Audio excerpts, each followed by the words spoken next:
Assalamualaikum warahmatullahi wabarakatuh.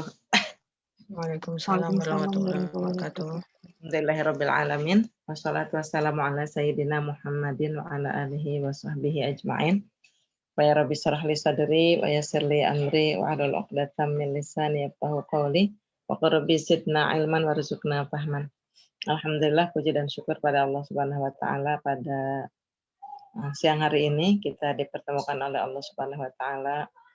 Mudah-mudahan pertemuan kita ini diberkahi oleh Allah. Dan di sela-sela berbagai kesibukan kita menyempatkan diri untuk mengkaji ayat-ayat Allah Subhanahu wa taala. Mudah-mudahan ada manfaat yang bisa kita ambil, baik manfaat di dunia maupun manfaat di akhirat insyaallah. Nah, akhwatibillah yang dirahmati oleh Allah Subhanahu wa taala, kajian kita sekarang surat Al-Adiyat ya, mentadaburi surat Al-Adiyat. Ini surat yang ke-100 ya di dalam Al-Qur'an. Boleh kita baca dulu ya, biar ada tilawah Qur'annya. 11 ayat insyaallah ya. A'udzu billahi minasy syaithanir rajim.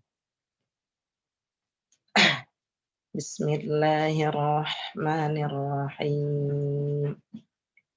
Wal 'adiyati dhabha fal muriyati qadha fal mughirati subha fa atharna bihi naq'a fa wasatna bihi jam'a. Innal insana lirabbihi lakanud wa innahu ala dzalika lasyahid wa innahu lihubbil khairi lasyadid afala ya'lamu idza bu'thira ma fil qubur wa hussila ma fis sudur inna rabbahum bihim yawma idzil lakhabir. Ya. Bismillahirrahmanirrahim. Surah Al-Adiyat. Urutan surat di dalam Al-Qur'an, surat ini yang ke-100. Jumlah ayatnya 11 ayat dan ini surat Makkiyah. Artinya diturunkan sebelum Rasulullah SAW hijrah dari Mekah ke Madinah ya. Masih di periode Makkiyah. Al-Adiyat, kalau terjemahannya di sini kuda yang berlari kencang ya. Kuda perang yang lari kencang. Meskipun ada juga yang berbeda pendapat ya, ada yang mengatakan yang dimaksud Al-Adiyat ini bukan kuda perang tetapi unta. Yaitu yang dimaksud adalah unta yang dipakai oleh para sahabat atau Rasulullah pada saat perang Badar. Sementara itu Imam Ali ya, Imam Ali memahami mengatakan bahwa yang dimaksud di sini adalah unta yang dipakai untuk di perang Badar, di mana perang pertama Rasulullah SAW. Tapi ada juga Ibnu Abbas yang memahami bahwa ini adalah kuda, ya, kuda perang yang memang biasanya yang dipakai untuk berperang itu adalah kuda. Wallahu alam.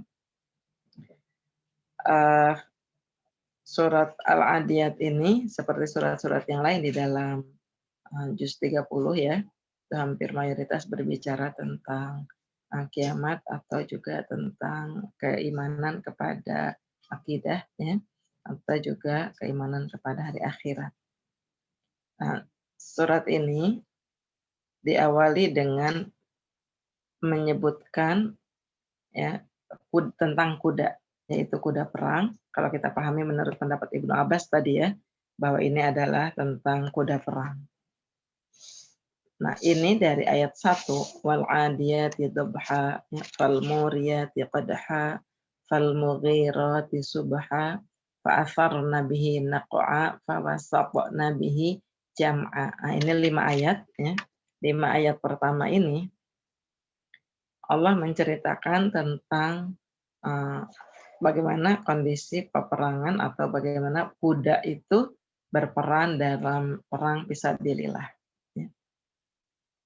Luar biasa, penyebutan kuda sebenarnya di dalam Al-Quran ada beberapa bentuk ya. Di sini dengan al-adiyati dhabha, makna ada juga yang dalam Quran itu makna kuda itu wal khail al-khail ya. Khaila itu juga artinya kuda. Misalnya yang Allah sebutkan di dalam surat Ali Imran ayat 14 ya.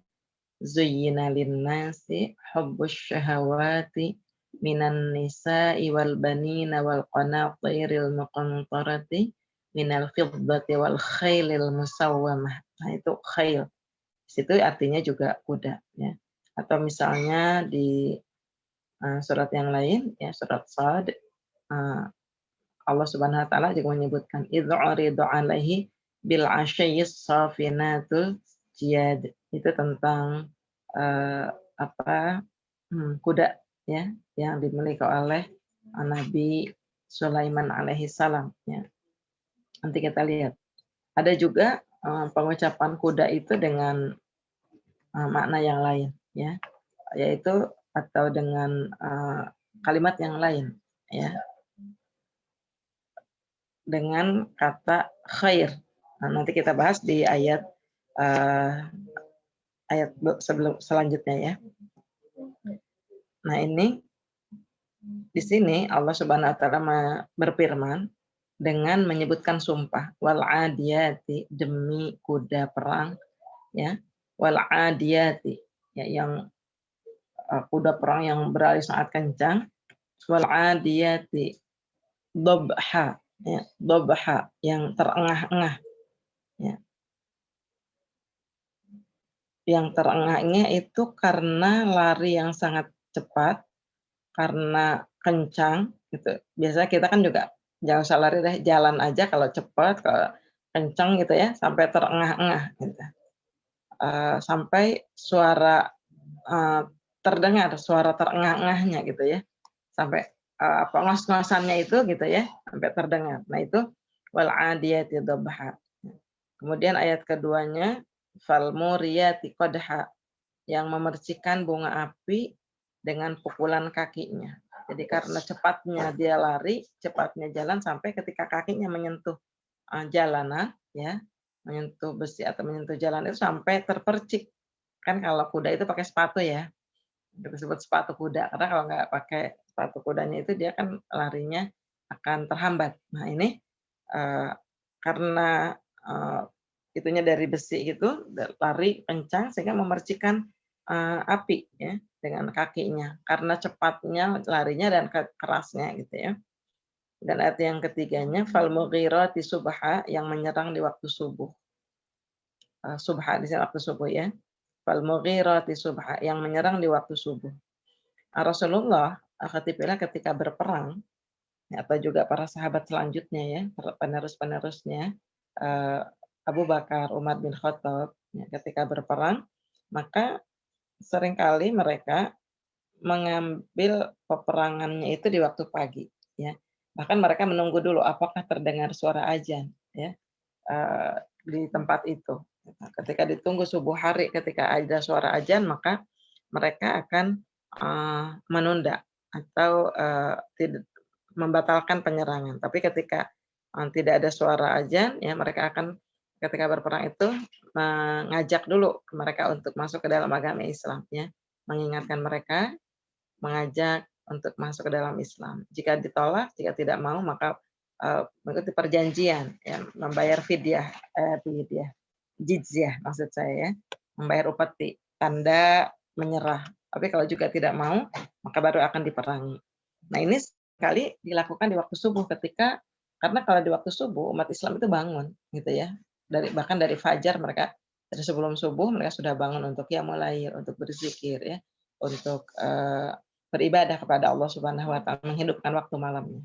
Dan juga waktu subuh juga begitu ya, untuk salat 2 rakaat fajar atau juga untuk salat subuh 2 rakaat. Nah, sehingga umat Islam mestinya terbangun saat itu.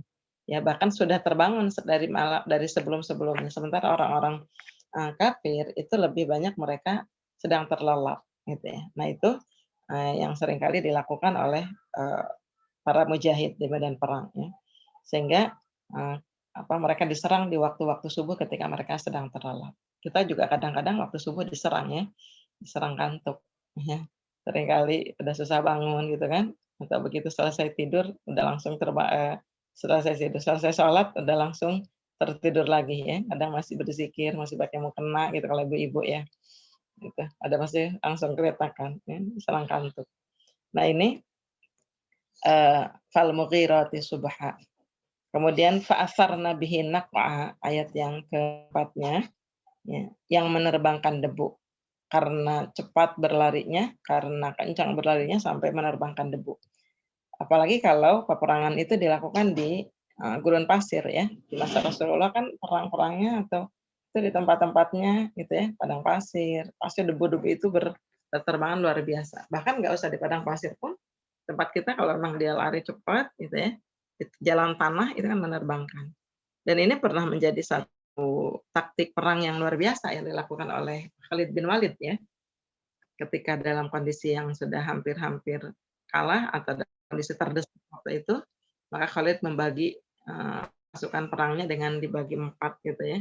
Padahal sih nggak banyak, cuman dibagi 4, lalu masing-masing menerjang lari kudanya bergantian, kemudian sampai debu itu naik ke atas gitu ya, sampai berterbangan debunya, tapi orang-orang kafir itu mengira bantuan bantuan pasukan datang gitu ya, yang bergelombang-gelombang nggak berhenti-berhenti, nggak banyak, cuma kalau lihat debunya yang sangat besar gitu. Nah ini menerbangkan debu itu efek ya, dampak atau akibat dari lari yang kencang itu sampai menerbangkan debu yang banyak.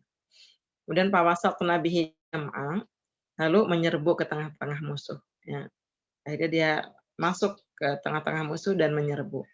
Nah, sampai ayat 5 ini, ibu-ibu ya, akhwatibillah, ini berbicara tentang dua hal ya. Pertama tentang jihad fisabilillah, berjalannya peperangan. Yang kedua tentang kuda yang ikut berperang.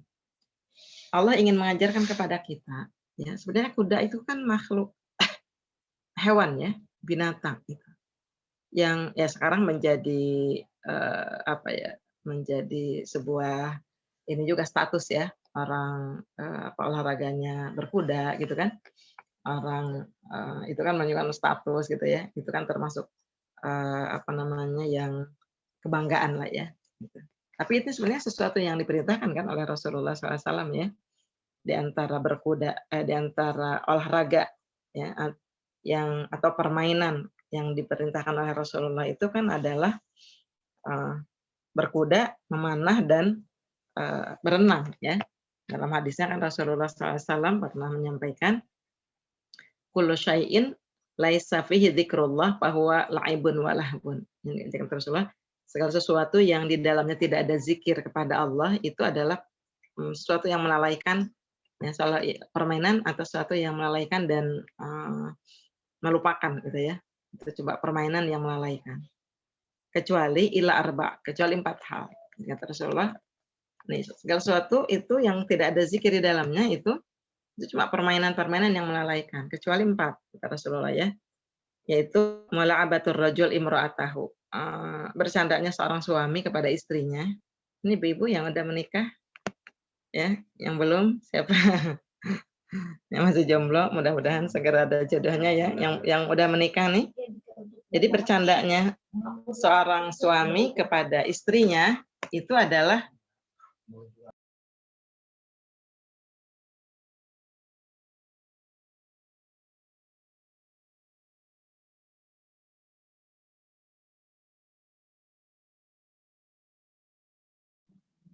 Umi maaf suaranya mute. oh iya, ya afan.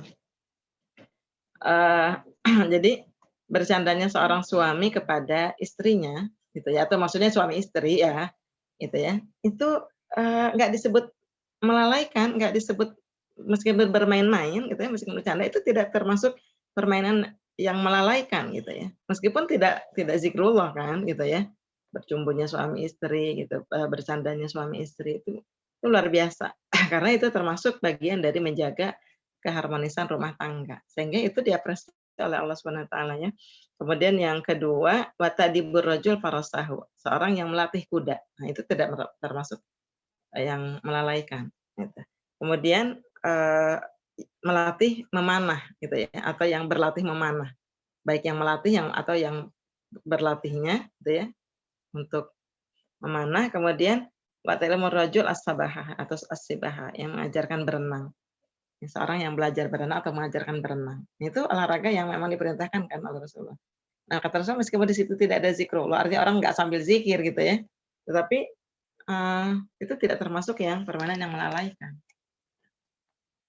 Nah, kemudian berkuda ini kenapa Allah sebutkan juga di sini ya, dengan menyebutkan tadi kuda, sebenarnya kan dia makhluk yang ya makanannya cuma rumput gitu ya. Beda dengan manusia. Kalau kita kan makannya ya Allah ada 4 sehat 5 sempurna gitu ya. Atau masih apa enggak sekarang, itu pelajaran dulu ya waktu kita. Kalau makan harus 4 sehat 5 sempurna gitu ya. Kalau sekarang mungkin ada yang keto, ada yang vegetarian gitu ya, macam-macam. Tapi kan paling tidak tetap harus terpenuhi eee, protein gitu ya, nutrisi, gizi segala macam ya, gitu. Tapi kalau kuda pokoknya kasih aja rumput tiap hari. Tetapi betapa kuda yang tadi cuma dikasih makan rumput aja ketika Allah perintahkan dia untuk berjihad gitu ya. Allah gambarkan dia ikut berperang, itu taat gitu, tunduk aja kepada Allah. Berbeda sama kita ya, kadang-kadang kita Masya Allah masih ngeles-ngeles gitu ya, suruh taat, suruh tunduk ini, suruh tunduk itu masih cari-cari alasan gitu ya. Gitu. Padahal kita makanannya udah macam-macam. Udah kemampuannya kita udah banyak ya, potensinya yang Allah berikan udah jauh dari kuda gitu ya. Potensinya udah segala macam Allah berikan ya, penglihatan, pendengaran, otak ya, ruh, pikiran, hati gitu ya. Yang kuda kan cuma insting gitu ya. Kemudian juga diberikan kemampuan membaca, menulis ya. Kemudian segala hal lah Allah berikan potensi kepada kita. Jauh jauh lebih daripada makhluk yang lain. Laqad khalaqnal insana fi ahsani taqwim ya.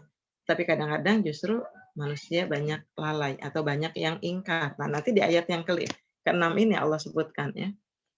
Makanya itu luar biasa gitu. Kuda yang bahkan tadi serba terbatas ya makhluk Allah. Tapi ketika dia melakukan ketaatan kepada Allah sampai Allah abadikan ya di dalam Al-Qur'an, khusus surat Al-Adiyat.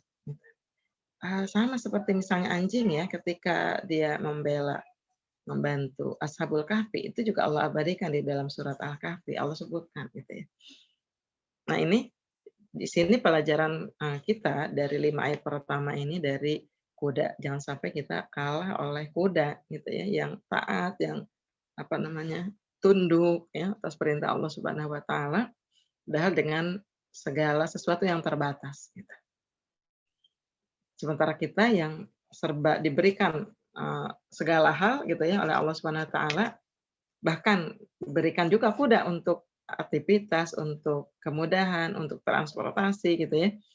Itu juga kita kadang-kadang tidak taat kepada Allah. Kadang-kadang masih banyak membangkang, masih banyak durhaka ya. Nah, akativillah, Allah menceritakan 5 hal ini tentang kuda perang ya, yang berperang melawan musuh yang dia sampai menyerbu ke tengah-tengah musuh. Untuk ini kan sumpah Allah ya, sejak awal tadi wal adiyati demi gitu ya. Nah, yang Allah ingin sebutkan kepada kita dengan sumpah itu, kan biasa kalau seseorang itu bersumpah, nanti ada isi sumpahnya gitu ya. Sumpahnya kalau kita kan kalau manusia nggak boleh yang lain ya, hanya boleh bersumpah untuk menyatakan sesuatu kan demi Allah. Demi Allah, demi Rasulullah kadang orang gitu ya. Nah, apa nih sumpahnya? Apa nih yang isinya demi Allahnya itu? Nah, Allah menyebutkan 5 ini tadi, ya demi perang yang begini, begini, begini, begini. Apa isi sumpahnya? Innal insana li rabbihi lakanud. Aja nih, Mbak. Inna sesungguhnya innal insana li rabbihi ya sesungguhnya manusia kepada Rabb-nya itu kanud ya. Kanud itu ikut muslimah maksudnya namanya? Ih, dia bantu iseng aja. Semoga istiqomah. Semoga hidayah ya Allah.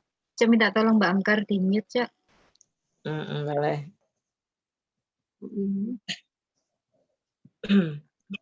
Sudah? Ya. Kita lanjut ya. Jadi innal insana li rabbihi lakanud. Sungguhnya manusia itu kepada Rabb-nya dia sungguh-sungguh kanud. Kanud itu lawannya syakur. Ya, kalau syakur itu bersyukur. Ya. Kalau kanud itu atau syukur ya. Kanud itu lawannya syukur. Nah, Kalau syukur itu orang banyak berterima kasih, menerima i'tiraf ya, mengakui nikmat yang diberikan. Tapi kalau kanun justru kebalikannya. Dia mengingkari nikmat, ya, ingkar terhadap apa yang diberikan. Nah ini makanya kata Allah, sungguhnya manusia kepada Rabb-nya itu sangat kanud, sangat ingkar. Ya. Eh, di sini Allah gunakan ungkapan Rabb, ya, li Rabbihi bukan lillahi. Sebenarnya kan bisa aja ya.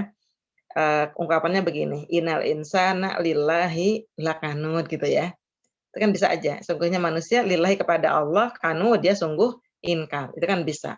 Tetapi Allah ungkapkan di sini dengan kalimat li rabbi ya, dengan makna Rabb-nya. Dengan penyebutan kata Rabb gitu ya, bukan kata lillah, bukan asma Allah lillah. Yang kita pahami kan ada rububiyah ya, akidah itu kan ada uluhiyah, ada mulkiyah gitu.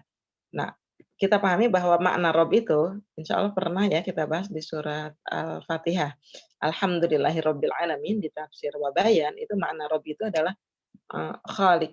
Allah itu sebagai pencipta ya, khaliquhum wa mudabbiruhum dan Allah itu yang mengatur segala urusan, wa murabbihim dan Allah yang membimbing, yang mengatur segala urusan ya, yang memberikan segala keperluan manusia, yang menyiapkan segala urusan-urusan mereka gitu ya, memberikan nikmat-nikmat itu Rabb tuh. Jadi lebih adalah mengatakan lebih kepada pekerjaan Allah gitu ya, yang bermakna fi'il gitu. Jadi perbuatan Allah gitu. Menciptakan, memberikan karunia, memberikan rizki, memberikan mengatur urusan-urusan manusia, mengatur urusan-urusan alam. Nah, itu adalah Rabb tuh makna Rabb ya. Nah, ungkapan Allah li Rabbi ya, karena Allah sebagai pemberi nikmatnya gitu ya. Karena Allah sebagai pemberi nikmat. Maka karena yang ingin Allah gambarkan di sini adalah manusia itu ingkar terhadap nikmat Allah, maka disebutnya juga kalimatnya bukan lillah. Kalau lafaz Allah itu lebih banyak digunakan dalam Al-Qur'an untuk penyembahan ya, untuk ibadah, menyembah, memohon itu lillah. Tapi kalau li Rabb itu untuk kalimat-kalimat yang bersyukur gitu ya, karena Allah sebagai pencipta. Jadi seolah-olah Allah ingin menggambarkan begini, eee, ada seseorang ya, atau kita nih ya udah diberikan misalnya ada seseorang nih yang baik sama kita, ya, si A nih memberikan harta, menyekolahkan, membiayai gitu ya, dari kecil memberikan pakaiannya, mendidiknya terus gitu. Nah lalu, kita juga diberi makannya, dimasukkan kerjanya gitu ya, gitu. Diberikan semua fasilitas-fasilitas kita, udah tinggal enak deh. Lalu orang yang memberi kita ini, si A ini suatu saat bilang, "Coba saya minta sedikit aja, hari ini saya pinjam dulu ya, 100.000 aja," gitu. Terus kita nggak ngasih gitu. Nah itu semakin kelihatan kanutnya gitu ya, ingkarnya seseorang daripada kalau orang yang nggak pernah memberi kepada kita, gitu ya. Misalnya ada si A sama si B nggak pernah ngasih, nggak pernah ngasih bantuan, nggak pernah ngasih apapun, lalu tiba-tiba dia minjem sama kita, ini 100.000. Kalaupun nggak ngasih pinjam kita wajar, gitu ya. Emang dia nggak berjasa sama kita, dia nggak pernah memberi terhadap kita, dia nggak pernah membantu kita, dia nggak pernah menolong kita. Tapi kalau ada orang yang semua perbuatan apa, kemudahan-kemudahan kita, semua hidup kita, semua kenikmatan kita, itu dia yang memberi gitu. Lalu suatu saat dia meminta sedikit dari kita, lalu kita nggak memberi, itu kan kelihatan tuh, ya Allah gitu ya. Coba kita rasakan, kita aja nih, ya ada orang-orang yang misalnya kita membantu orang lain, ya udah semuanya sampai dia sukses gitu ya. Giliran udah sukses, sekali aja kita minta tolong, itu nggak diberi. Itu kan tambah kelihatan tuh kanutnya, inkarnya gitu ya. Nah, di ayat ini Allah juga begitu. Allah tidak sebutkan dengan kalimat lillahnya, tetapi dengan lirobbi, ya menyebutkan kata robnya, karena tadi kata rob itu kan pemberi nikmat, pemberi karunia, pemberi segala kehidupan. Ya, sehingga wajar gitu ya, ketika misalnya Allah menyuruh ini, menyuruh itu, atau meminta meminjam kepada manusia, misalnya suruh infak, suruh itu gitu ya. Tapi manusia kata-kata Allah kanut, ya, seringkali ingkar tuh.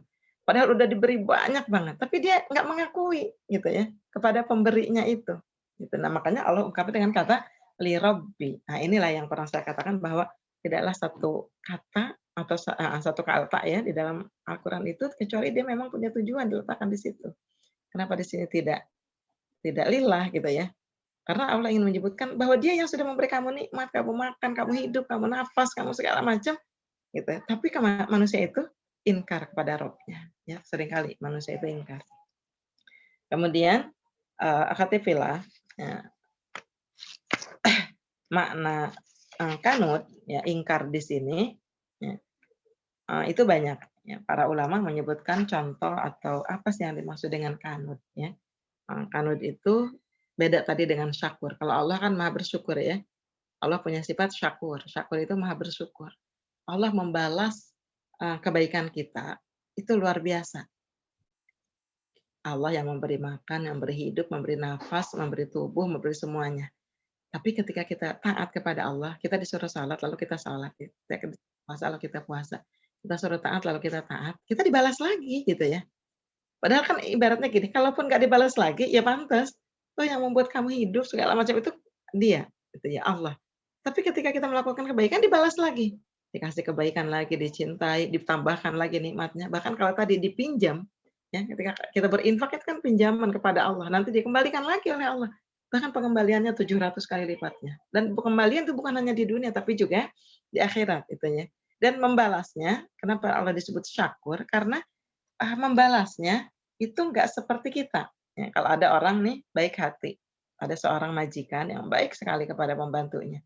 Orang-orang digaji 1 juta, rata-rata misalnya ya, kalau ada baby sister gitu ya, atau misalnya khadimat ya, asisten rumah tangga, misalnya sebulan gajinya 2 juta. Tapi kalau dia baik hati, ini majikannya baik banget, digajinya apa? 10 juta gitu ya, atau dia digajinya 20 juta, padahal pasarannya orang 2 juta misalnya. Itu aja udah dianggap baik banget. Tapi kalau Allah itu 1 miliar gitu ya.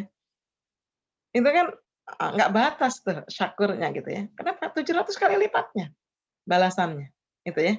Bahkan bighairi hisab, tanpa hitungan, udah nggak dibalas lagi. Itulah kenapa Allah disifati dengan syakur, gitu ya, yang maha bersyukur, membalas kepada manusia. Nah, para ulama menyebutkan di antara makna kanut ya, yang tidak atau yang ingkar itu adalah eee, jadi dia hanya ingat kalau yang buruk-buruknya aja, ya. Kalau yang baik-baiknya dilupakan, gitu. Itu termasuk kanut tuh. Jadi misalnya ketika kita diberikan ujian sama Allah, ya sakit, atau suatu saat diberikan kekurangan, atau sesuatu yang tidak nyaman, itu ingat aja tuh. Tapi giliran nikmat-nikmat Allah yang udah banyak banget diberikan kita lupa, gitu ya. Nah terhadap manusia juga begitu. Jangan sampai kita sesama manusia juga kanut ya. Terhadap seorang kita cuma ingat keburukannya, tapi kebaikan-kebaikannya selama ini mungkin kita lupa, gitu ya. Ini termasuk kanut nih ingkar. Dan Nabi Ayub ya, pernah ketika sakit itu merasa malu untuk memohon kepada Allah ketika istrinya mengatakan, "Udah, mintalah kepada Allah kesembuhan, kamu udah lama nih sakit." Dia merasa malu, kenapa? Selama ini kata Nabi Ayub, dia udah bertahun-tahun menikmati karunia Allah, udah sehat, udah rezekinya berlimpah-limpah, kaya raya gitu ya. Sehingga malu ketika suatu saat baru diuji sedikit sakit, padahal waktu itu udah bukan sedikit ya, udah bertahun-tahun gitu, bahkan udah habis-habisan sakitnya. Kata Nabi Ayub, "Saya malu ketika harus memohon kepada Allah kesembuhan." Kenapa? Nikmat Allah yang diberikan udah lebih banyak daripada, eee, ujiannya, sakitnya gitu ya. Nah, kadang-kadang kita begitu ya, baru sedikit diuji rasanya udah nggak pernah bahagia gitu ya, baru sedikit diuji rasanya udah paling susah gitu kan, baru sedikit diuji rasanya udah paling menderita gitu ya. Padahal selama ini nikmat Allah banyak banget. Atau ada satu doa kita yang belum dikabulkan ya, itu jadi kesel gitu, jadi marah, jadi putus asa, padahal yang nggak kita minta lalu Allah beri, itu udah nggak terhitung, ya. Itu kan yang kita minta misalnya apa nih, pengen ini, belum dikabul-kabul udah berbulan-bulan doa. Kita lalu merasa kok Allah kayaknya nggak sayang sama kita, kok Allah kayaknya nggak mengabulkan ya, lalu kemudian menjadi putus asa atau lalu menjadi, putus asa nggak mau berdoa lagi. Padahal yang Allah berikan tanpa kita minta, udah lebih banyak dari itu. Itu kanut ya. Kemudian yang kedua, eee kufur terhadap yang sedikit, ya, dan tidak bersyukur terhadap yang banyak. Jadi kalau dapat banyak juga biasa aja gitu ya, giliran yang sedikit, oh itu uring-uringan gitu ya. Kalau tadi kan yang diingat-ingat, yang itunya, yang itu dilupakan. Kalau ini, eee, Ketika mendapatkan banyak biasa aja nggak bersyukur juga. Tapi kalau ketika dapat sedikit gitu ya, eee, itu kufur gitu, dilupakan gitu ya.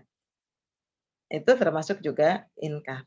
Ya makanya, kadang-kadang gini, iya, apa, eee, bukan nggak dapat rezeki gitu ya, ada orang mengatakan gitu, tapi ya kurang gitu ya, nggak ngilangin, nikmat Allah gitu. Jadi bahwa semua nikmat-nikmat Allah itu diberikan kepada kita, cuman kadang-kadang manusia yang lupa gitu ya. Pada saat banyak ya biasa aja nggak berasa itu dari Allah. Seolah-olah itu dari kehebatan dirinya, dari kesuksesannya, dari ilmunya yang, banyak, dari gelarnya, dari sekolahnya, dari ini gitu. Padahal itu dari Allah Subhanahu wa taala gitu ya. Sehingga kadang-kadang kalau ada orang diberi sedikit, ya cuman segini gitu ya. Kalau ada orang ngasih sama dia, terus pemberian sedikit, kemudian nggak dihargai gitu ya. Ya cuman segitu, ya cuman gini, atau tadi nggak bernilai, ya cuman gini doang gitu ya. Itu kan kadang-kadang tuh terjadi ya. Kemudian, bisa juga bahwa, kanud itu menggunakan nikmat Allah untuk keburukan, atau untuk sesuatu yang tidak sesuatu yang bermaksiat kepada Allah gitu ya. Kita diberikan mata oleh Allah Subhanahu wa taala.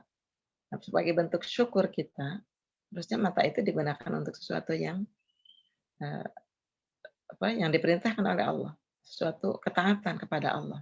Itu berarti kita syukur, ya. Tapi ketika tidak dimanfaatkan untuk kebaikan, nah itu bisa jadi bermakna kanut juga, ya, untuk maksiat, untuk sesuatu yang tidak seharusnya, ya, untuk sesuatu yang dilarang oleh Allah. Atau kemudian yang keempat, bahwa, kanut ini bisa jadi kita mengingat nikmat-nikmatnya, tapi nggak ingat yang memberi nikmat.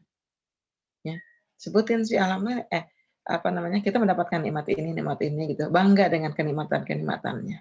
Tetapi kita lupa kepada pemberi nikmatnya, gitu ya, pemberi nikmatnya. Nah ini, ka'na'ud ya menurut para ulama. Wa innahu ayat ke selanjutnya, wa innahu li hubbil khairi lasyadid ya, wa innahu li hubbil khairi lasyadid. Dan sesungguhnya manusia itu sangat besar ya, sesungguhnya lihubbil khair, cintaannya kepada harta itu syadid, dahsyat ya. Jadi manusia itu kecintaannya kepada harta itu luar biasa. Manusia itu cintanya kepada harta itu sangat-sangat cintaannya gitu ya. Ya tidak ada manusia yang nggak cinta kepada harta ya, nggak ada manusia yang suka, yang senang gitu. Ada nggak nih yang nggak senang dikasih harta? Nggak ada ya, semua orang pasti senang. Dikasih rizki, ya, dikasih harta berlimpah, dikasih kekayaan dunia, itu pasti senang. Itu manusiawi, gitu ya. Tetapi kata Allah, ada orang-orang yang syadid yang sangat sampai kemudian tadi, membuat dia enggan untuk melaksanakan perintah Allah SWT, sampai membuat dia bakhil nantinya ya. Kecintaannya kepada harta membuat dia menjadi kikir, menjadi ingkar, menjadi, apa namanya, tidak melaksanakan perintah-perintah Allah Subhanahu wa taala, terutama terkait dengan harta. Ya, untuk misalnya zakat, ya, infak, sedekah, berbagi dan seterusnya. Nah, ini ibu-ibu coba perhatikan. Wa innahu sesungguhnya manusia ya lihubbi cintaannya al khair. Khair ini biasanya kita pahami khair kan maknanya kebaikan ya. Jazakillah khair, semoga Allah membalasmu dengan kebaikan. Apa kabar? Alhamdulillah bi khair. Gitu, alhamdulillah baik gitu kan. Tapi di sini makna khair itu adalah harta, ya. Makna khair di sini adalah harta. Ada juga nanti di surat Al-Baqarah, ya di surat Al-Baqarah saya lupa tuh ayatnya ya. Eee, surat Al-Baqarah itu Allah sebutkan, "Wa idza hadara ahadakumul mautu in taraka khairanil wasiyah, in taraka khaira." Jika mereka meninggalkan khaira, di situ maknanya juga bukan kebaikan, ya. Idza hadara ahadakumul maut, manusia itu kalau udah menjelang kematian, ya udah, maksudnya udah menjelang wafat, udah sakit parah gitu ya, in taraka khaira dan dia meninggalkan khaira, di situ maknanya khair di situ bukan harta bukan kebaikan, tapi harta juga, sama kayak ayat ini, ya. In taraka khaira, maka diperintahkan untuk berwasiat. Nah, kalau di sini apa namanya, wa innahu li hubbil khairi lasyadid. Manusia itu cintanya kepada harta itu sangat dahsyat, ya, sangat kuat. Atau misalnya kita baca juga di surat Al-Fajr nanti. Wa tuhibbunal mala hubban jamma. Manusia itu cintanya kepada harta hubban jamma, dengan kecintaan yang sangat mendalam, gitu ya. Nah ini, wa innahu li hubbil khairi lasyadid. Ya, tadi maknanya. Kenapa harta itu disebut khair di ayat ini? Kok tidak dengan mal gitu ya? Harta itu kan artinya mal itu kan harta atau asarwah kekayaan gitu ya. Tapi di sini pakai khair untuk makna harta. Kenapa Allah ungkapkannya dengan kata khair? Fasammahullahu khairan li'anna an-nasa yusammunahu khairan. Yang ini menurut Ibnu Zaid beliau mengatakan, kenapa dikatakan harta itu dengan khair, diungkapkan dengan khair di sini karena manusia selalu menganggap bahwa harta itu sesuatu yang baik. Jadi punya harta itu berarti punya jadi baiklah kalau orang punya harta banyak itu gitu ya. Jadi ya harta itu di pandangan manusia itu baik aja gitu. Sehingga kalau orang-orang kaya itu dianggapnya oh sukses gitu ya. Kalau orang banyak hartanya dianggapnya bagus gitu, hebat, sukses nah itu. Makanya Allah gambarkan juga dengan sesuai dengan eh, persepsi manusia gitu. Karena di dalam persepsi kita harta itu kan baik, padahal belum tentu orang banyak harta itu membawa kebaikan gitu. Bisa jadi ada orang-orang yang diberikan harta tetapi istidraj ya, justru untuk mengazab mereka gitu ya. Oh ya tadi di surat Al-Baqarah itu ayat 180 ya. Yang kutiba alaikum idza hadara ahadakumul maut tadi yang kalimat khair tapi maknanya juga harta juga ya. Itu di Al-Baqarah ayat 180. Nah, atau yang kedua, kenapa Allah gunakan kata khair di sini untuk ungkapan harta ya? Bisa jadi karena ada pelajaran dari Allah Subhanahu wa taala ya, ada pesan dari Allah bahwa mestinya harta itu diperoleh dengan cara yang khair, lalu digunakan juga untuk hal-hal yang khair, gitu ya. Jadi karena dia harta itu baik, ya khairan, maka hendaklah kita juga mencari hartanya dengan cara yang baik. Tidak boleh melanggar, mengambil hak orang lain ya, mengambil yang bukan haknya dengan sewenang-wenang gitu ya. Nah, ini dan penggunaannya juga untuk hal-hal yang baik juga gitu, khair juga gitu ya. Nah, ini pesan kedua dari kata khair ini digunakannya khair ini. Agar manusia mencarinya dengan khair, menggunakannya dengan khair karena harta itu khair. Sehingga nanti ya, yang ketiganya di akhirat mestinya harta ini juga membawa khair gitu ya, membawa kebaikan untuk di akhirat. Gitu. Karena bisa jadi ada orang-orang yang hartanya banyak tapi justru untuk diazab. Ya, Qarun berapa banyak hartanya luar biasa. Tapi sudah diazab sejak di dunia, apalagi di akhiratnya nanti. Gitu ya. Nah ini wa innahu lihubil khairi lasyadid. Nah tadi yang saya katakan di awal bahwa ada juga ungkapan khair tapi maknanya bukan harta, tetapi kuda. Ya. Tadi kan ada khaila, al-khaila itu kuda. Ada khaira juga kuda, ya. Nah, ini misalnya di surat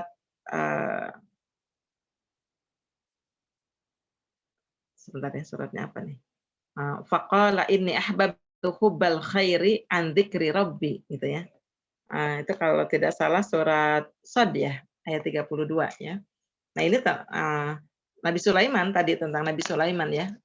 Dia mencintai hartanya sampai dia mengatakan faqala inni ahbabtu hubbal khairi. Aku kecintaanku hubbal khairi kepada kudanya itu sangat besar sampai andzikri rabbi sampai sempat melalaikan dia dari zikir kepada Allah cuma sekilas gitu ya. Akhirnya oleh Nabi Sulaiman kemudian dipotong tuh kudanya, kuda terbaik yang memang dimiliki. Mungkin kalau sekarang kendaraan terbaik apa? Kan waktu itu kendaraan ya. Kalau sekarang mungkin kendaraan terbaik itu betul ya? Ayat 32 betul ya? Kendaraan terbaik itu sekarang apa misalnya? Yang paling mahal, yang paling hebat gitu ya, yang cepat larinya, remnya pakem gitu ya, yang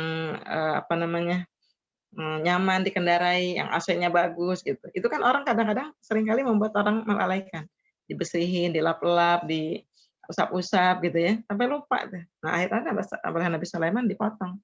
Ya, Safinatul Jiyadnya itu karena kecintaannya. Itu maknanya khair di situ adalah kuda. Nah, kemudian ayat berikutnya kita percepat ya, ada 1:15. eh,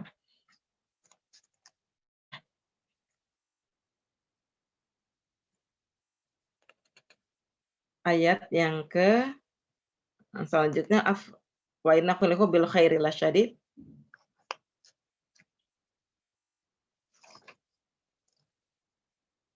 Afala ya'lamu idza bu'thira ma fil qubur ya. Wa innahu 'ala dzalika lasyahid, lewat satu ayat ya. Wa innahu 'ala dzalika lasyahid, dan sesungguhnya manusia itu apa ya namanya? Yang pertama tadi ya, kelewat nih. Wa innahu, ada yang ngingetin ya? Wa innahu 'ala dzalika lasyahid, itu maksudnya gini, ketika manusia itu ingkar, sebenarnya dia tahu kalau dirinya ingkar. Ya kadang-kadang kita tidak mengakui nikmat Allah kayak tadi misalnya ya, ada ungkapan-ungkapan, eee, "Aduh lagi susah nih, nggak punya ini," gitu ya. Padahal tadi kenikmatan-kenikmatan Allah itu banyak banget. Nah itu sebenarnya manusia itu mengakui tentang keingkaran dirinya, ya. Secara fitrah sebenarnya dia mengetahui bahwa nikmat Allah. Tapi kadang hawa nafsunya tadi, kecintaan kepada hartanya yang membuat dia kemudian, ingkar kepada Allah Subhanahu wa taala. Nah, baru ayat wa innahu lihubbil khairi lasyadid ya. Bahwa sebenarnya cintanya kepada harta itu sangat dahsyat. Nah, kecintaan yang dahsyat kepada harta ini menyebabkan manusia menjadi kikir. Menjadi kikir. Dan, di dalam hadis-hadis itu banyak, atau di dalam Al-Qur'an banyak sekali Allah menyebutkan tentang, orang-orang yang kikir ya, memberikan gambaran tentang orang-orang yang kikir. Misalnya di dalam hadis ya, as-sakhiyu, ya dalam hadis, Rasulullah SAW, al-bakhilu ba'idun minallah, ya wa ba'idun minal jannah, wa ba'idun minan nas, wa qaribun minan nar, ya. Orang-orang bakhil itu ba'idun minallah, dia jauh dari Allah. Wa ba'idun minal jannah, dan dia jauh dari surga. Ya, wa ba'idun minan nas, dan jauh dari manusia, ya. Wa qaribun minan nar, dan dekat kepada neraka. Ya. Karena orang kikir itu teman-temannya juga nggak suka dekat-dekat kalau sama orang kikir. Ya, mau jalan, mau hangout, mau kemana-mana, mau kulineran, mau apa, kalau orang kikir itu mungkin sekali dekat 2 kali mau, tapi kalau seringan enggak, atau pelit banget gitu ya. Jauh dari manusia gitu, jauh juga dari surga, gitu ya, jauh dari Allah Subhanahu wa taala. Tapi qaribun minan nar, dekat dari neraka. Tetapi kebalikannya as-sakhiyyu, orang yang dermawan itu ya, dia qaribun minallah ya, qaribun minal jannah ya, qaribun minan nas, wa ba'idun minan nar. Dia justru jauh dari neraka, kebalikannya ya. Atau misalnya, Allah sebutkan juga di surat yang lain ya, di surat Al-Isra ayat 100 ya, tentang orang-orang yang kikir ini. Atau di surat yang lain Allah katakan, wa may yuqa syuhha nafsihi fa ulaika humul muflihun. Siapa yang dijaga dari kekikiran dirinya, mereka itu adalah orang-orang yang beruntung ya. Ini ada lagi nanti Allah sebutkan di surat At-Taubah ya, ada di surat Al-Baqarah 268, ini tentang celaan terhadap orang-orang yang kikir ya. Nah, kecintaan kepada harta itulah yang seringkali membuat orang menjadi kikir. Dia enggan mengeluarkan hartanya karena sayang, ya. Enggan mengeluarkan hartanya karena kecintaannya yang sangat besar. Sehingga dia lebih banyak berhitung. Seringkali ungkapannya, "Ngapain kita yang capek kerja, enak aja dia yang nikmatin," gitu ya. "Ya enak-enak, kita yang capek banting tulang segala macam," gitu. Eee, kita nggak mau tuh memberikan gitu ya, nggak mengeluarkan, apalagi, yang sunnah, yang wajib aja ya. Kalau zakat kan wajib kalau sudah nasabnya ya. Yang wajib aja nggak mau, apalagi yang sunnah, yang tambahannya di luar itu. Kalau yang wajib kan kalau nggak dikerjakan dosa ya. Nah ini dalam surat yang lain Allah juga mengatakan, innallaha la yuhibbu man kana mukhtalan fakhura ya. Atau misalnya alladzina yabkhaluna wa ya'muruna an-nasa bil bukhli. Orang-orang, nah ini ayat-ayat yang berbicara tentang orang-orang yang bakhil.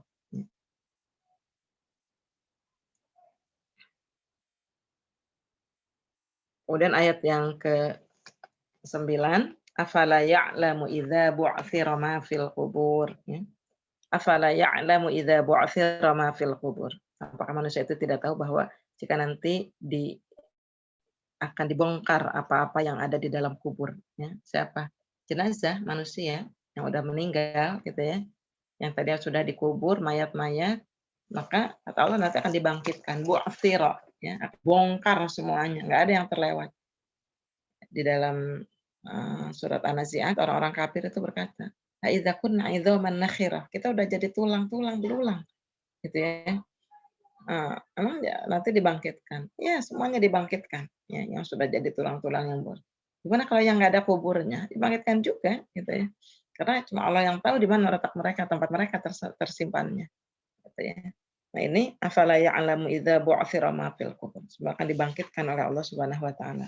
Wa hussila ma fis sudur, ya, dan akan dinampakkan, akan diperlihatkan, ya, apa-apa yang tersimpan di dalam dada, yang kita rahasiakan di dalam dada kita, yang kita sembunyikan, ya, yang tidak ada yang tahu, apa yang tersimpan di dalam kita akan dinampakkan, gitu. Sekarang kan bisa jadi ada kebencian, ada kemarahan, ada apa hasad, ya, dengki dalam hati kita, itu nggak ada yang tahu, gitu ya. Kecuali kita sembunyikan dalam hati, tapi di akhirat nanti kata Allah, wa hussila ma fis sudur, akan Allah bongkar, akan Allah perlihatkan, akan Allah nampakkan, ya. Nah, biasanya apa aja yang ada di dalam dada, ya? Ada niat, motivasi, nah itu ada dalam dada tuh, ya, niat.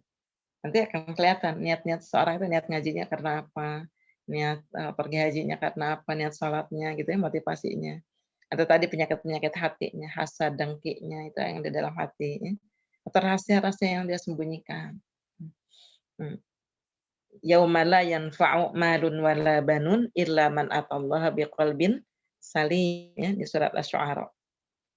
Kata Allah ayat 8889, yauma la yanfa'u malun wala banun, pada hari yang tidak bermanfaat, pada hari itu ya, hari kiamat itu tidak bermanfaat harta dan anak-anak. Kecuali illa man atallaha biqalbin salim, kecuali orang-orang yang datang dengan hati yang bersih, ya. Wa in tajhar bil qawli fa innahu ya'lamu sirra wa akhfa. Jika seorang itu menjaharkan, menampakkan, ya, apa yang ucapannya, atau jika dia menyembunyikan, ya Allah tahu. Allah tahu apa yang dinampakkan dan Allah juga tahu apa yang bahkan wa akhfa. Yang lebih rahasia lagi Allah tahu. Apa yang lebih rahasia lagi? Ya, yang rahasia kita sembunyikan, kita sampai kita juga udah lupa lagi tuh di mana gitu, apa yang kita sembunyikan.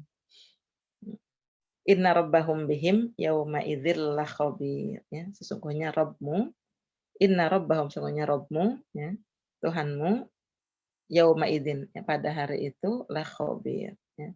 Atau sesungguhnya pada hari itu Allah itu maha teliti terhadap keadaan manusia. Khabir, ya, Allah itu ada sifatnya alim. Alim itu mengetahui. Ada juga khabir, ya. Kalau khabir itu alim itu maha mengetahui. Pengetahuan Allah itu tidak terbatas, ya, yang sembunyi atau yang terhalang, yang tertutup itu Allah tahu. Eee, yang di bawah bumi, di atas, di langit, lautan semua Allah tahu. Tapi kalau khabir itu taunya bahkan lebih teliti, lebih detail sekali, gitu ya. Yang tadi karena sampai sudur. Sudur itu kan tertutup ya, nggak kelihatan gitu. Tapi Allah khabir itu, taunya teliti. Kalau kita kadang-kadang melihat sesuatu ya, sekilas ya, atau mungkin yang besar-besar aja nggak teliti, tapi kalau Allah detail sampai sebuah hal itu mana khabir. Mengetahuinya sangat-sangat teliti, nggak akan ada yang terlewat gitu ya. Sampai yang kecil, yang hitam, yang bubuk gitu ya, remeh-temeh tuh nggak ada yang terlewat. Inna rabbahum bihim yauma idzil lakhabir. Nah, ibu-ibu itu aja barangkali ya tadabbur kita surat Al-Adiyat ini. Mudah-mudahan bermanfaat. Mohon maaf kalau ada yang salah, yang kurang-kurangnya. Ya. Kalau ada yang benar, semoga itu bisa kita ambil menjadi pelajaran ya. Tapi kalau ada yang salahnya, saya mohon maaf dan mohon ampun kepada Allah. Mudah-mudahan bisa memberikan motivasi atau juga memberikan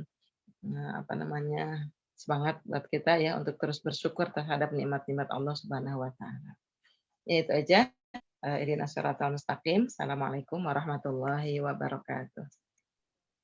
Waalaikumsalam warahmatullahi wabarakatuh. Alhamdulillah, terima kasih Umi atas penjelasannya. Teman-teman, ada yang mau bertanya? Mau nanya mengenai tadi yang disampaikan mengenai harta ya. Nah, bagaimana cara menyikapi kita siapa tahu di dalam kehidupan kita itu ada harta-harta yang memang bukan hak milik kita. Salah satu contohnya kalau bunga bank mungkin kita udah tahu kan, Bu. Tapi Kalau mungkin tapi mungkin ada dari harta-harta kita, mungkin ya, mungkin dari pekerjaan kita yang ya kita kadang-kadang yang masih nggak full time ngerjain apa yang harusnya kita kerjakan, tapi ternyata kita menerima dari gaji-gaji itu gitu kan. Nah itu kita menyikapinya bagaimana ya Bu ya? Ya, sebenarnya gini, kalau terkait harta itu kan al-halalu bayyinun wal haram bayyin ya. Yang halal itu udah jelas, yang haram juga jelas. Nah, biasa kan yang asyubhat ini yang ya kalau yang nggak jelas, yang remeng-remeng, yang abu-abu itu yang syubhat gitu ya. Dan syubhat itu lebih dekat kepada haram. Makanya kalau orang waro, para ulama itu mereka tidak mengambil atau tidak mendekati yang syubhat itu karena khawatir dia terjerumus ke dalam hal yang haram gitu ya. Nah, makanya sebenarnya kehati-hatian kita di situ penting, gitu ya. Penting untuk menjaga kehati-hatian. Apakah ini termasuk hak kita, gitu ya, atau memang bukan, gitu ya. Apakah ini kita berhak atau tidak. Nah, itu sebenarnya kita paling tahu deh. Kita bisa apa namanya? Tadi terhadap bukan fatwa ya. Ya hati kita, fitrah kita ya. Fitrah kita yang bersih sebenarnya akan memahami itu, akan mengerti. Kalau orang-orang yang bersihnya ya, tahu ilmu, maka oh ini nggak boleh sebenarnya kayak gini. Ini bukan hak kita gitu ya. Ini bukan milik kita. Kita nggak itu kita ngerti. Dan kalau memang itu ada pada kondisi seperti itu ya tidak sepantasnya kita mengambil yang bukan hak kita. Kalau tadi kekhawatiran ada hak orang lain di harta kita, ya sebenarnya kalau seseorang sudah mencapai nisab ya, mencapai kewajiban zakat itu kan berarti udah pasti tuh ada hak orang lain di situ ya, hak fakir miskin hak 8 asnaf itu. Tapi ketika tidak ada, tetap juga kita juga ada hak orang-orang yang memang kekurangan ya, yang orang-orang yang dalam kondisi kesulitan misalnya untuk kita tolong gitu di situ. Ada hak orang-orang miskin di antara harta kita. Makanya di surat Al-Maun yang pernah kita bahas ya, wala yahuddu ala ta'amil miskin gitu kan. Allah menggunakan kalimatnya ta'amil miskin, enggak ta'amun alal miskin gitu kan. Tapi disebut langsung makanan si miskin. Artinya ada hak-hak orang miskin di antara harta-harta kita gitu ya. Makanya kewajiban kita untuk bagi, memberi. Dan kalau yang wajib itu kan cuma sedikit ya. Berapa persennya aja 2,5% gitu kan. Cuma 2,5% gitu. Tapi justru yang harus banyak adalah yang harus kita tambahkan dari yang sunnah tadi ya, infak sedekah itu. Karena bisa jadi juga kalau yang wajib yang berupa zakat, mungkin bisa jadi kita belum wajib zakat gitu ya. Ukuran-ukuran zakat. Bisa jadi ada yang mungkin penghasilannya belum sampai zakat gitu.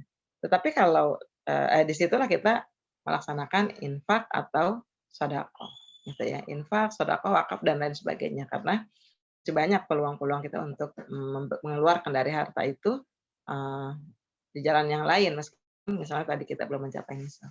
Jadi hemat saya sih kita berhati-hati terhadap harta yang ada. Gitu. Kalau memang kita khawatir ini kayaknya kemarin nggak pas, ya udah kita ikan, kita sedekahkan, kita berikan kepada yang berhak.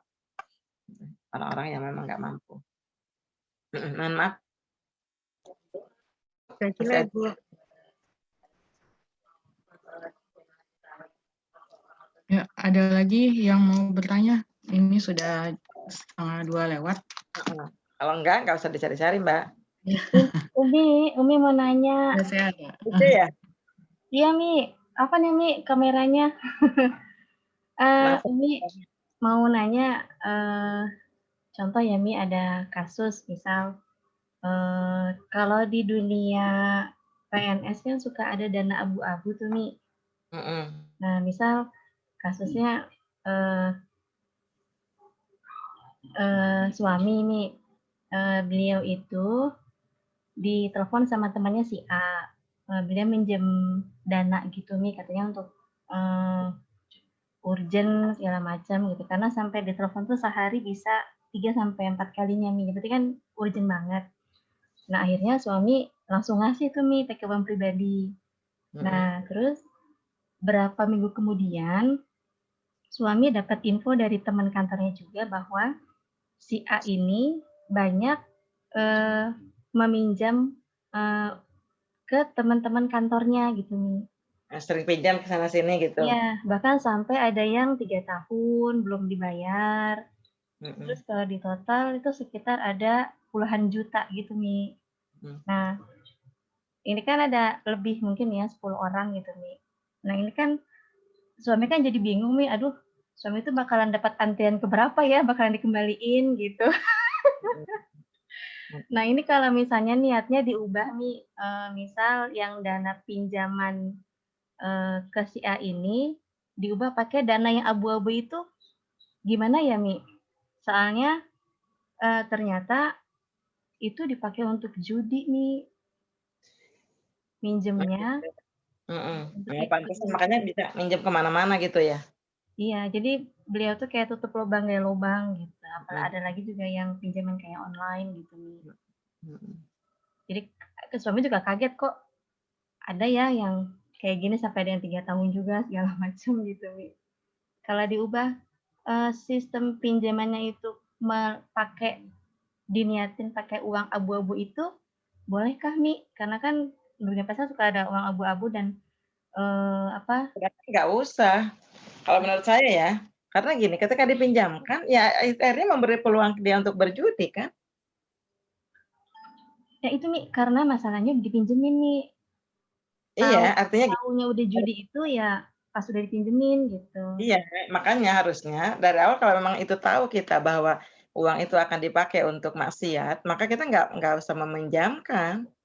Iya, Mi, nggak tahu masalahnya, Mi. Iya, maksudnya ke depannya gitu. Kalau kita untuk makan sih, ya udah kita berikan gitu ya. Gitu kan untuk keperluan misalnya keluarga itu kan kewajiban. Tapi kalau memang kemudian kita udah tahu bahwa di situ hartanya untuk, untuk judi gitu ya atau untuk maksiat, maka kan mestinya orang nggak boleh memberikan pinjaman kalau memang udah tahu jelas-jelas itu akan dipakai untuk itu.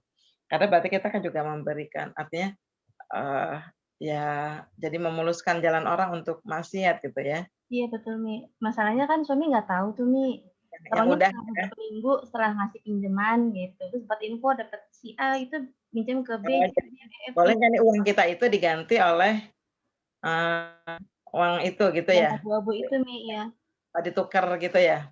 Iya, karena nggak tahu juga, Mi, kapan kembalinya. Ya, jadi sebenarnya gini, pada saat kita memberikan pinjaman, itu kita dapat pahala loh ya kalau memberi pinjaman, apalagi kalau tadi kita kan nggak tahu kalau itu untuk maksiat gitu ya. Jadi bahkan meskipun, kita memberi pinjaman kepada, atau memberi ya, memberi pinjaman kepada orang yang berbuat maksiat dan seterusnya, ya dalam satu hadis itu, orang memberikan infak kepada seorang pelacur, kepada seorang, perampok ya, terus satunya lagi kepada orang kaya yang kikir gitu.